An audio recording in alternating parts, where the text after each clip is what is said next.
Excellencies, representatives of the German government, members of the German Bundestag, ladies and gentlemen, 839 days, 839 endless days and nights of war in Ukraine, a merciless, illegal war of aggression has been raging for more than 2 years now. Neither a day or a night passes without fresh horrors for the people in Ukraine.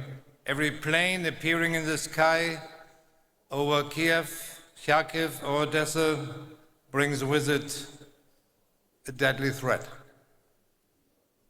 The people have been living with this danger since the 24th of February 2022. They have no choice but to live with it, with the fear, with the uncertainty, with attacks on residential areas and shopping centers, like the one in Kharkiv recently, with bombs being dropped on vital infrastructure, on the energy supply.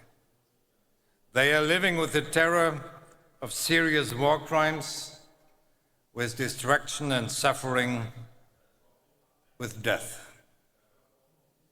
The war has become a part of everyday life in Ukraine.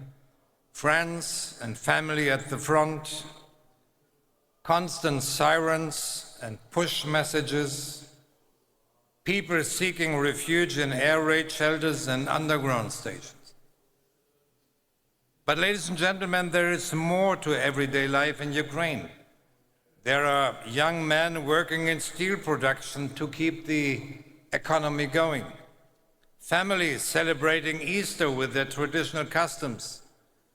People going out, students and pupils learning at universities and schools.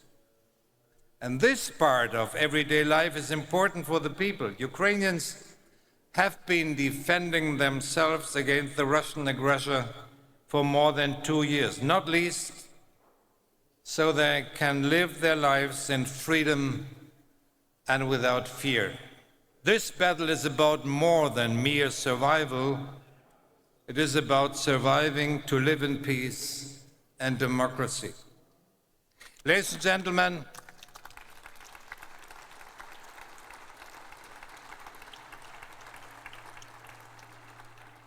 gentlemen, esteemed guests, you have come here to Berlin to discuss about the future of Ukraine, about recovery and reconstruction.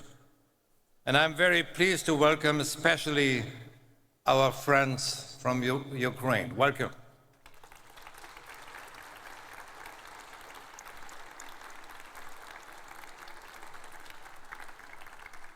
This morning I met President Zelensky for an exchange and I assured him what I confirm here.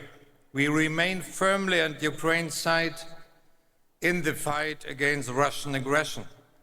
We will support you in Ukraine, in your country, for as long as it takes, and we will also support you in the years to come, when and where fighting can be replaced by reconstruction. My heartfelt thanks go to the many people who are helping and rolling up their sleeves for the future of Ukraine. Thanks to all of you.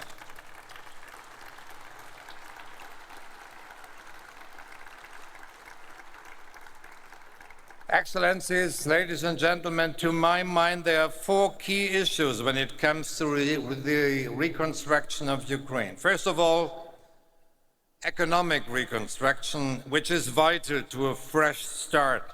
What Ukraine needs now and in the years to come are investments in the future. I'm delighted that the business community is well represented at this conference, and I would like to thank everyone, especially the many German entrepreneurs who are ready to shoulder responsibility here. Second, social infrastructure and reconstruction is also important. The war is currently robbing Ukraine of almost an entire generation, the young generation. But it is these young people that Ukraine needs for its future, people who are well educated, motivated, who have ideas, drive, and energy. We must stand up for their belief in the future, and for this we need schools and kindergartens, electricity and roads, hospitals and universities. In short, there can be no future without social and technical infrastructure.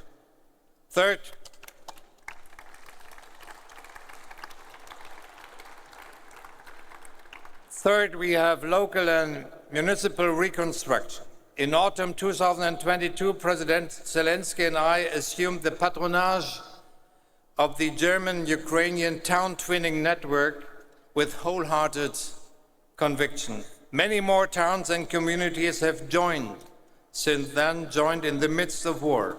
We now have over 200 partnerships. The people on the ground know best what is needed now and in the future, and partners are providing swift, concrete, and unbureaucratic assistance from electricity generators to fire engines.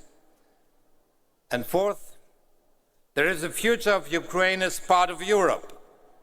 I firmly believe that Ukraine's future lies in the European Union. This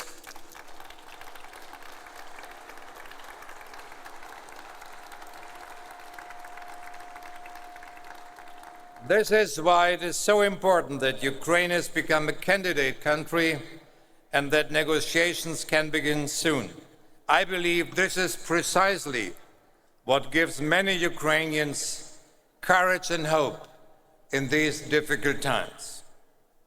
Ladies and gentlemen, we all know that Putin wants to eradicate Ukraine from the map as a sovereign state. He wants to force it back to an undemocratic past. But we are demonstrating, all of you are demonstrating here today, Ukraine is a place of future, a place where the people will live again in peace and freedom. So thank you very much and welcome again.